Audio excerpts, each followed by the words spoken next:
Todo en común. Todo en común. Todo en común. Todo en común. Todo en común. Todo en común. Un espacio de diálogo y compartir ciudadano.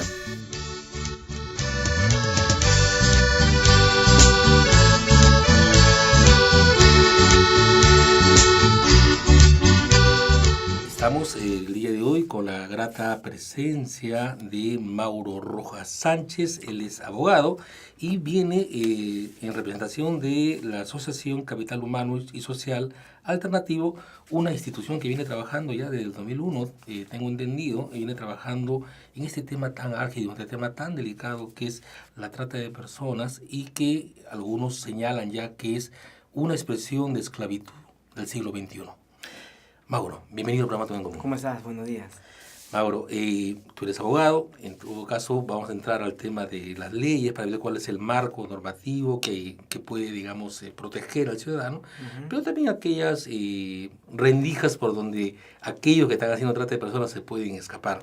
Pero antes de eso, nos gustaría, Mauro, que nos des un marco, una idea, nos amplíes este concepto de trata. Cuando hablamos de trata de personas, ¿a qué nos estamos refiriendo? Muchas gracias. La trata de personas es el delito que castiga el proceso que lleva a la explotación de la persona. Es el proceso que empieza con la captación, hay un traslado, una retención, una puesta a disposición para ser explotado. En distintas finalidades, tal como mencionaste tú al comienzo, no solo es la explotación sexual, tenemos explotación sexual, explotación laboral, mendicidad, venta de niños, venta de órganos también, entre otras finalidades, ¿no? Es decir, cuando hablamos entonces de trata de personas estamos hablando casi, digamos, como el uso del poder de alguien interesado que hace de que las personas estén en condición de esclavitud y o servidumbre, digamos, ¿no? Así es, sí, podríamos decir eso. Es alguien, definitivamente es una persona o un grupo de personas que a través de estas actividades que les mencionaba, como el captar, a través de muchas modalidades, ¿no? La falsa oferta de trabajo, pueden captar a través del secuestro también, movilizar a la persona de su grupo de apoyo, de sus familiares, de sus amigos, hacia otro lugar con la finalidad voluntaria, digamos, o con la intención clara de poder explotar a esta persona. ¿Cuál es la realidad actual de la trata en el Perú? Sé que no hay, digamos, una data, una información que recoge todos los casos, pero poco para que la gente sepa de la dimensión de este fenómeno social, de este problema. ¿Cuál es la situación de la trata en el país? Bueno, la trata de personas en el país, como bien has mencionado, no está del todo sistematizada. Hay dos sistemas, digamos, el SISTRA, de la Fiscalía, que registra los casos, y está el sistema RETA de la Policía, que más o menos identifica los casos. Hay algunas deficiencias en estos sistemas porque no logran, digamos, cubrir el gran panorama de casos que hemos podido conocer nosotros desde el Centro de Atención Legal y Psicosocial que tenemos. Entonces, vemos que la trata de personas está siendo mucho más visibilizada, pero es una problemática de inseguridad ciudadana. Es decir, no es un delito alejado, no es un delito que está particularmente relacionado con ciertas zonas pobres del país o ciertas regiones del país. Es un delito que nos compete a todos y que podemos ver a lo largo del Perú, ¿no? Sí, este término de inseguridad ciudadana muchas veces uno asocia a la delincuencia común, uno asocia, digamos, al vandalismo, ¿no? Pero cuando nos referimos a trata, ¿cuál es el vínculo? Un poco para afirmar que la trata tiene que ver con inseguridad ciudadana. Sí, la trata de personas nosotros consideramos que es un problema de inseguridad ciudadana también porque va muy relacionado a delitos de inseguridad ciudadana que entendemos todos que son así. ¿Cuáles, por ejemplo? Hay un estudio de Basombrío y Valdés. Ya. Estamos hablando del actual ministro y el viceministro. Y el viceministro. Que mencionan que... Del interior, ¿no? Así es, sí. Que mencionan que la trata de personas va relacionada con delitos como el secuestro, el sicariato, la minería ilegal. Por ejemplo, en Madre de Dios tenemos conocimientos todos de que hay minería ilegal, donde se mueve dinero ilegal, que precisamente es utilizado en bares, prostibares, nightclubs, donde suele ser un foco de explotación de menores, mujeres o hasta varones digamos, el delito de trata de personas con finalidad de explotación sexual, laboral, entre otros, ¿no? Este tema de la trata, para nuestros oyentes puedan tomarlo con claridad, digamos, el impacto que eso tiene. ¿qué es lo que produce, digamos, en la gente? Es decir, ¿cuáles son las consecuencias sociales que ocasiona este fenómeno de la trata?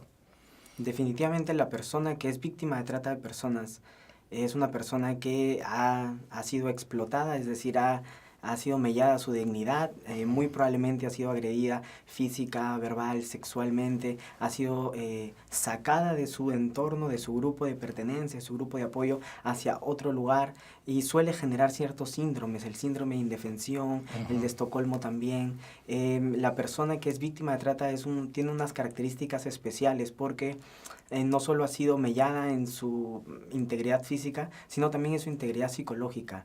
Lo vemos nosotros cuando una vez rescatadas las víctimas o las posibles víctimas, presentan ciertas actitudes distintas a como empezaron el proceso. Por ejemplo, vemos bastantes casos de menores de edad víctimas de trata de personas que al momento de ser captados, digamos, tenían relación con la familia, era fácil socializar, tenían planes futuros, tenían intención de progresar. Una vez que pasaron por el proceso de explotación y son rescatadas, son víctimas que se sienten indefensas, son víctimas que sienten que ya no hay un futuro, un plan futuro para ellas, son víctimas que muchas veces ahora sufren adicciones. En este proceso suelen inducirlas al consumo de alcohol, al consumo de drogas, digamos, para mantenerlas en constante explotación.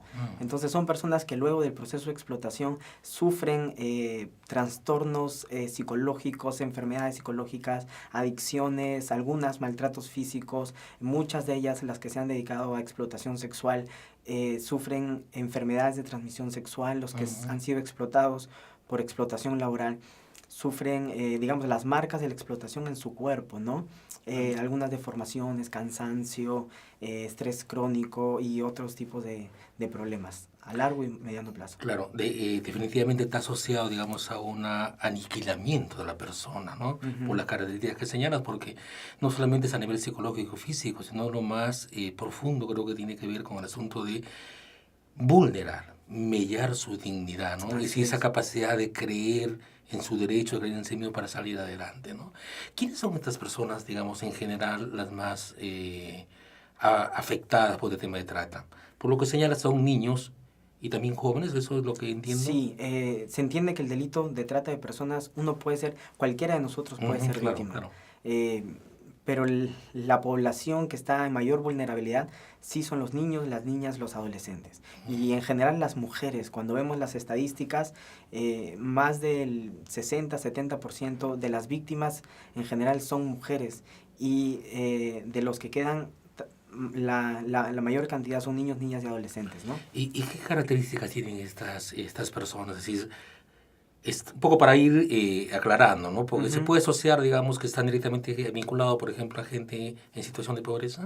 Sí, en verdad hemos tenido casos de gente que está muy bien preparada en universidad, que tiene muy buen estatus económico, como también gente que sufre pobreza extrema. Mejor dicho, atraviesa toda la población, digamos. Atraviesa toda, así es.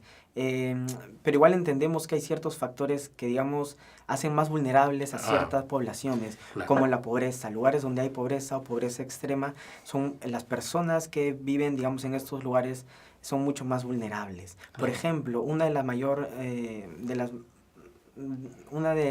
mayor forma de captación es la falsa oferta de trabajo. Claro. Es decir, que captan a las personas con una falsa oferta de trabajo, ya sea que lo vean en un planillón, en una pared, en un kiosco o por internet. Si es que comparamos a estos grupos de personas, las personas que están en pobreza, cuando ven una oferta laboral que les dice, por ejemplo, el trabajo de mesero, voy a pagar 3,000 soles al mes, si tú eres mesero de un bar, están mucho más tentadas a aceptar a alguien que pues pueda tener una buena condición económica, que cuando ve esta oferta de trabajo quizás no se siente tan atraída. Sí. Entonces vemos ciertos factores que hacen de la población más vulnerable. La pobreza extrema, la falta de oportunidad laboral también. Claro. Por eso vemos todo el tema de personas que aceptan trabajos con condiciones inhumanas. Y ahí quiero quiero compartir una información oficial del INI y también del Ministerio de Trabajo, que puede ser, digamos, un elemento causal o, digamos, o generador de condiciones para que se dé la trata. Es decir, más de 1 millón de jóvenes son desempleados. Imagínense. ¿no? Y quienes más buscan trabajo son los jóvenes. Sí, Otro dato más, los ninis, es decir, aquellos jóvenes que no trabajan ni estudian, son más de 1.800.000. Ahí están las bases, pues, ¿no? así es, así es. Y si comparamos estas estadísticas con las estadísticas de pobreza, quizás no tanto en la capital, pero en regiones agrícolas. por así Obviamente, decirlo, el tema del desempleo en provincia, al interior del país, es mucho más es dramático. mucho más grande. Ujú. Así es, entonces ahí está la gran población vulnerable, digamos. Las campañas que nosotros tenemos de sensibilización a la población también son orientadas a este tipo de sectores en el que, digamos, por las condiciones que ellos tienen, pueden ser más vulnerables a ser captados. Claro, entonces el problema no es un problema de las personas que están en situación de trata. El problema es un problema de país, Así es. ¿no? Entonces ahí habría que dimensionar, digamos, que este es un tema que afecta o que podría, o de hecho está afectando, digamos, a todos los ciudadanos. Porque de hecho ver un mendigo en la calle, ¿no? De alguna manera, digamos, muestra una realidad que tal vez muchos no deseamos que se dé. Pero nunca sabemos qué hay detrás. Eso es muy ¿No? cierto. Hace poquito conversábamos tú y yo que a veces las personas piensan de que dándole una propina, dándole algunos soles a una persona que está mendigando le hace un bien, cuando no saben qué hay detrás. Muy probablemente, o en algunos casos, esta persona puede haber sido captada, trasladada y está siendo puesta en explotación a través de la mendicidad. Y el dinero que nosotros damos no va para la persona que está mendigando, sino va para quien lo está tratando. Entonces hace rentable el negocio. Si no hubieran personas que dieran dinero, el negocio no fuera rentable y entonces muy probablemente no existiría la mendicidad. Claro, es decir, la motivación, digamos, de aquellos que están como los capos de la mafia, obviamente es una motivación económica. Ujú. Tiene que ver, digamos, con un mercado, digamos, ¿no?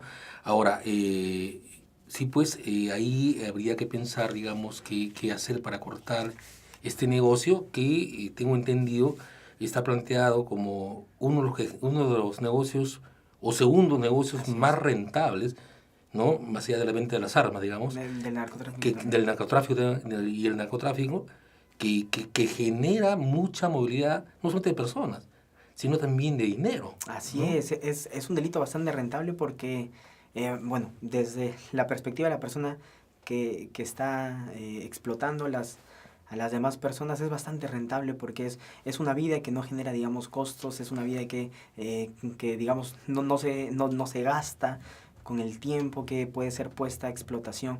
Y eso se ve y vemos a los tratantes de que no solo ven que el negocio es rentable, sino que no hay muchas trabas a su negocio. Vemos que en el delito de trata de personas lamentablemente se ve mucha impunidad. En el sistema, digamos, judicial que tenemos se ve bastante corrupción e impunidad. Entonces hacen que el negocio, entre comillas, que están haciendo sea rentable porque pueden hacer un negocio, ganar mucho dinero y si es que van presos es después de mucho tiempo. Hay muchas artimañas que permiten dilatar el proceso, que permiten que la impunidad sea como estamos hasta ahora. Hace poco tuvimos una reunión en el Congreso con ciertos sectores, el Ministerio de Justicia, de defensores públicos, la Fiscalía, digamos, operadores de justicia que vinieron de regiones, distintas regiones, para poder hablar sobre el tema de la impunidad, y una de las conclusiones era que el tema de la impunidad es un tema que está bastante generalizado, Claro. que muchos de los casos que entran por trata de personas terminan siendo archivados. De la poca cantidad de casos que sí logran continuar en el proceso judicial, muy pocos tienen una condena condenatoria, una sentencia condenatoria. Y de esa poca cantidad, aún una menor cantidad son los que efectivamente están cumpliendo condena. Entonces, Sí. Claro, y eso, digamos, de hecho afecta a la población, porque uno dice, bueno, ¿y en quién creo, digamos? ¿no? Porque este es un tema de Estado también. así es. Es decir, que genera, digamos, condiciones para que esto se dé, digamos. Hay todo un problema de sistema ahí, ¿no? Que habría también que tomar en cuenta, porque definitivamente, digamos, una cuestión de aplicación de condenas, no va a resolver el asunto. Así es. Cuando, digamos, hay todavía esta estadística de más de 2 millones de personas que están en situación, pues, de no tener chamba, ¿no? O trabajar en condiciones, pues, de la informalidad. Entonces, ahí está el caldo, ¿no? Así Sí. Bien, estamos de vuelta. Continuamos la conversación con Mauro Rojas Sánchez sobre un tema que de hecho puede estar tocando nuestras puertas y nosotros no somos conscientes de ellos. El tema de la trata de personas que va mucho más allá del tema de la explotación sexual.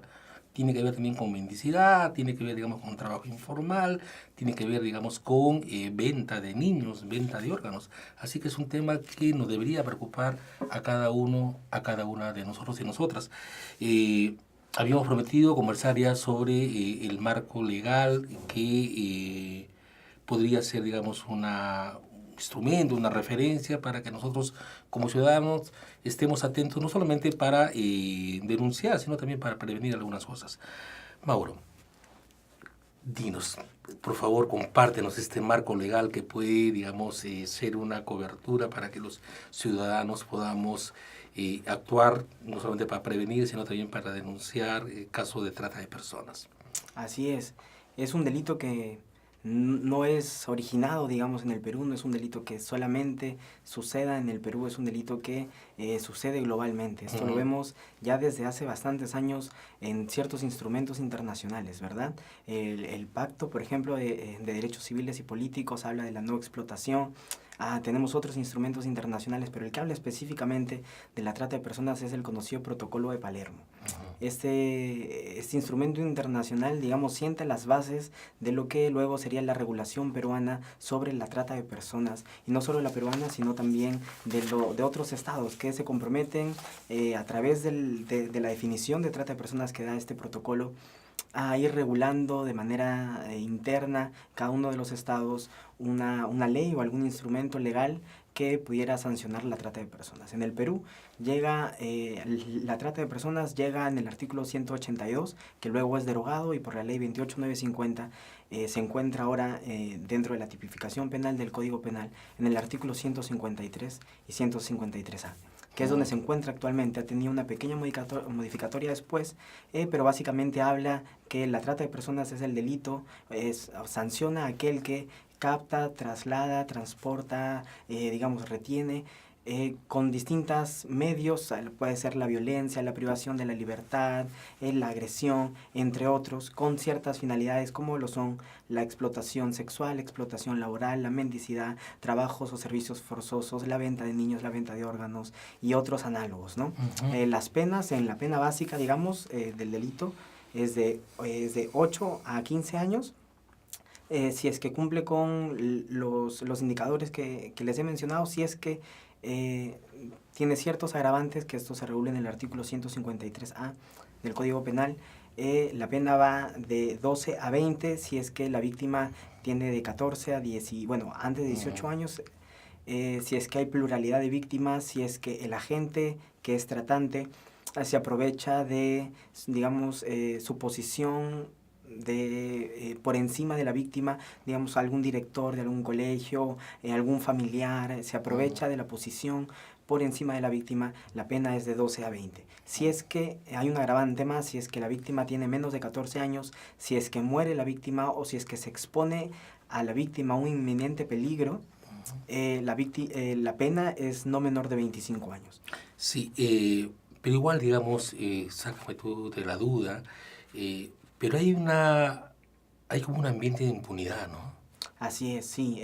Digamos, legalmente la trata de personas es un delito que no admite beneficios penitenciarios, es decir, el 2x1, no admite beneficios, pero en la práctica, digamos, legalmente está bien regulado, está bien parametrado quiénes son tratantes, bajo qué medios, cuáles son las finalidades y las penas, pero en la práctica sí vemos bastante impunidad. Y esto se debe lamentablemente también a la falta de capacitación o sensibilización de los operadores de justicia, ya sean policías, fiscales o jueces. Es decir, en el día a día, en el diario trabajar con este tema, nos hemos dado cuenta que la víctima de trata de personas es una víctima con características especiales.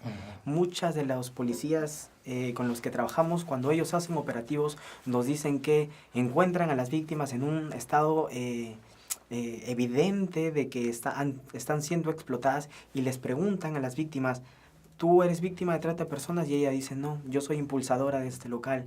O no, a mí me han llamado para ser jaladora. No, yo simplemente acompaño a los clientes para que tomen cerveza. Y muchas de ellas no se sienten víctimas. el fiscal que tiene que hacer la investigación fiscal, muchas veces, no digo en todos los casos, pero lamentablemente en algunos sí, no van más allá de las investigaciones, no hay un trabajo previo de inteligencia que, a pesar de la víctima decir que no es víctima, sí puede entender que por las condiciones lo es, ¿no? El mismo artículo 153 del Código Penal dice que la voluntad de la víctima mayor de edad no importa, es decir, nadie puede voluntariamente decidir que sea explotada, nadie puede voluntariamente disponer de su dignidad. ¿Ya? Y ahí, Mauro, ¿el Estado podría actuar de oficio? Definitivamente cualquier persona que tenga el conocimiento de un hecho delictivo puede denunciarlo tanto a la policía, a la fiscalía, con la intención de que se pueda investigar el caso. Entonces, eso por un lado. Ahora, ¿el Estado puede actuar? Claro que sí, hay medidas para que el Estado lo pueda hacer de oficio. Digamos, el Estado, centrándolo, podría ser la policía, la fiscalía, podría iniciar operativos como se ha visto hasta ahora, ¿no? Ha habido hace poco un operativo de mendicidad, me parece que ha sido en Miraflores y en San Isidro, en el que se han rescatado 5 menores de edad y una persona con habilidades diferentes, porque se entendía de que en ese lugar había trata de personas con finalidad de mendicidad. Claro que lo puede hacer. El tema, como le digo, es bastante complicado porque implica también una investigación previa que no es una investigación simple, no es un delito de secuestro en el que hay una persona, un grupo de personas que tienen conocimiento de alguien para secuestrarlo. Es todo un proceso previo que comienza la captación. Es un delito, digamos, transdistrital o departamental, porque va de un lugar hacia otro lugar. Claro. La investigación es mucho más compleja y por eso lamentablemente no se hace, ¿no? Claro, y ahí hay algo que me gustaría un poco que desdoblemos un poco más, Mauro, que es el tema esto de, en la ley 28950, que es un poco la madre, la matriz, digamos, se señala que una de las causantes, un poco, o que explicaría la trata de personas, es a realizar trabajos o servicios forzados. El caso Nicolini, en las Malvinas, el caso de estos chicos que fallecieron, ¿no? Y en condiciones, digamos, de estar encerrados, podría, digamos, ser planteado como que no hubo forzamiento, sino que simplemente se le contrató para ese trabajo y ya, ¿no?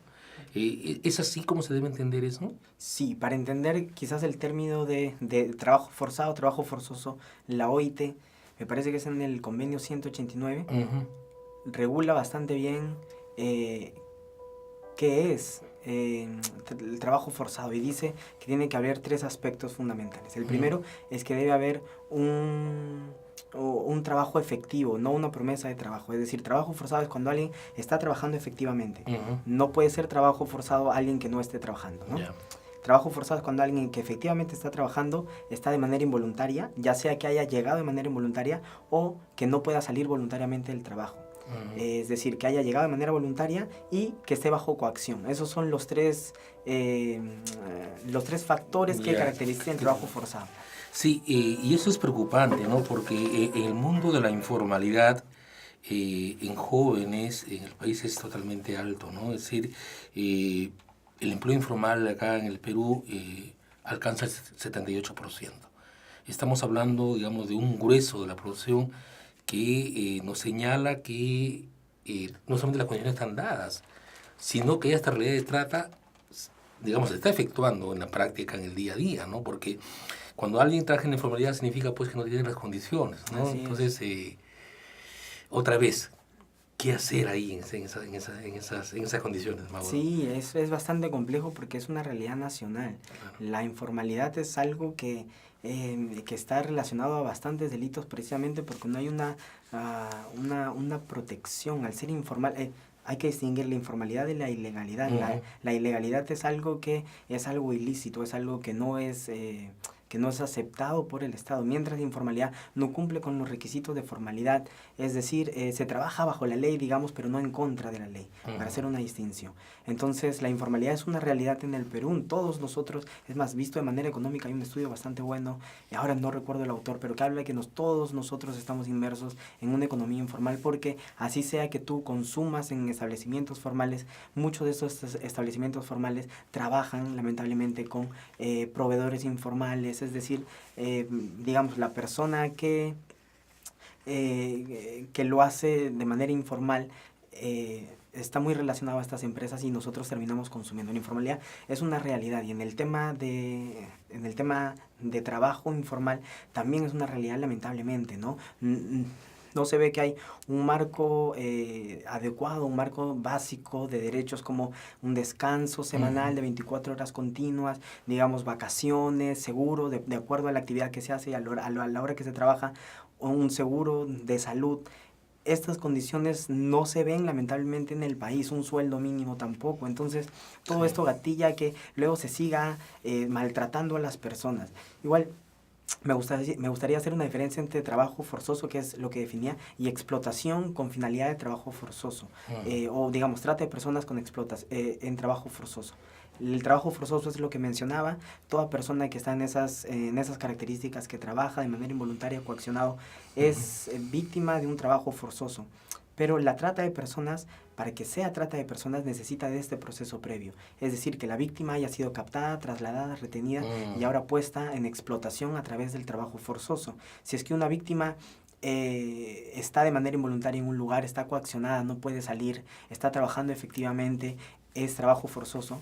Pero si no ha sido captada, no ha sido trasladada, no ha pasado por el proceso de trata, no podríamos decir que es trata. En el caso específico de las Malvinas o de la Galería Nicolini, ya se inició investigación, me parece que es la fiscal Berenice Romero de la FISTRAP de Lima, que está haciendo las investigaciones fiscales, ha pedido prisión preventiva para las personas que han sido acusadas por este delito.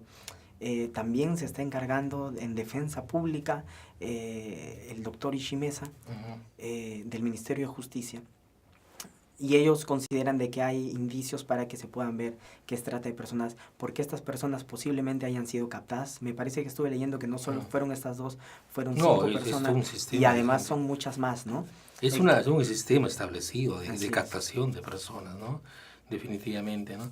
Ahora, Mauro, una persona que está en situación de trata y que gracias a Dios y a su esfuerzo se ha informado de que es trata de personas, ¿qué tiene que hacer?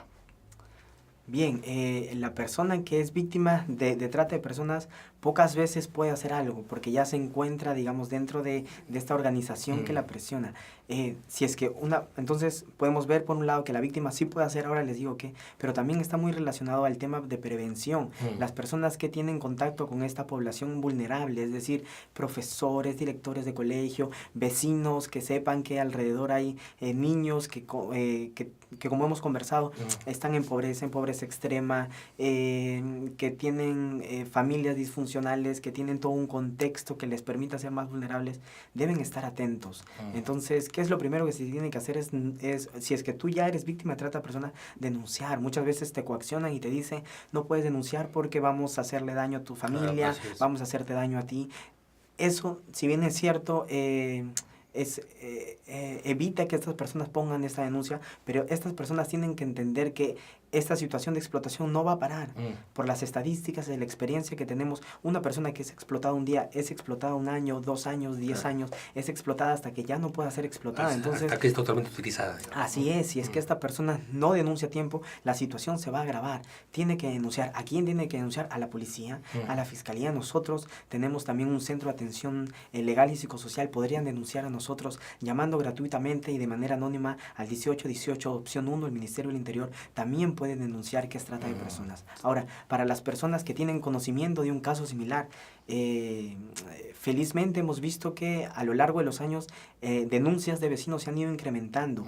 Es decir, si es que tú como vecino, si tú como ciudadano ves o tienes conocimiento que alguien está siendo puesto en explotación laboral, por ejemplo, alguien que entra a un lugar de trabajo y no puede salir, que necesita ciertas condiciones para dejar de trabajar y si no las cumple no puede dejar de trabajar, por ejemplo, una persona que pongan a mendigar y le digan no puedes regresar a casa si no has juntado 60 soles y ves al menor de edad con frío, ves al menor de edad sin protección, sin estudiar, que es un derecho de los menores de edad porque hay enseñanza gratuita, turno mañana y turno noche, entonces cualquier menor de edad Haciendo un paréntesis, el Código Niños, Niñas y Adolescentes regula el trabajo infantil y adolescente Claro. con ciertas características, con la obligación de que ellos puedan estudiar. Si uno tiene conocimiento de que hay un menor de edad, por ejemplo, que está sin estudiar, que no le permiten regresar a casa, que lo golpean, que no es del lugar, que muy posiblemente esté fuera del cuidado de sus papás o tutores, muy posiblemente sea víctima de trata de personas. ¿Qué es lo que hay que hacer?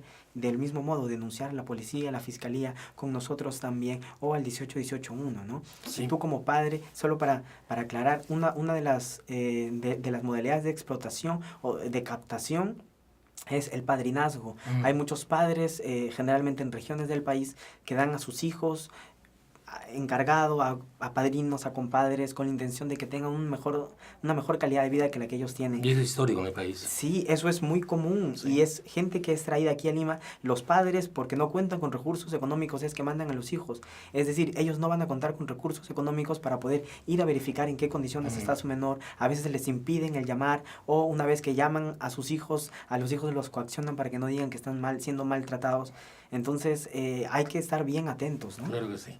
Bien, creo, Mauro, tal vez si me da la razón o no, muy importante trabajar todo este tema de la perspectiva de los derechos humanos, ¿no? Y eso significa, digamos, que la población tiene que estar muy empoderada con información legal, y una cosa que es básico, digamos, simplemente el tema de respetar y defender su dignidad, ¿no? Que es una cuestión profundamente, digamos, Así es. humana, digamos, ¿no? Y ahí creo que cabe, digamos, hacer todas las tareas que corresponden a prevención, ¿no? Así es. CHS, ¿qué viene haciendo, digamos, ahora como actividades, como cobertura para atender estas situaciones de trata de personas? Sí, bueno, CHS, Capital Humano y Social Alternativo, es una ONG que viene ya trabajando de larga data el tema de trata de personas. Lo que buscamos básicamente son dos frentes. Primero, poner el tema de la trata de personas en la agenda pública, es decir, incidir en política, en prensa, incidir en los canales permitidos para que se vea que la trata de personas es un delito que no es lejano en la sociedad, es un delito diario, es un delito frecuente. Eso por un lado. Y por otro lado tenemos un centro de atención legal y psicosocial denominado CALP.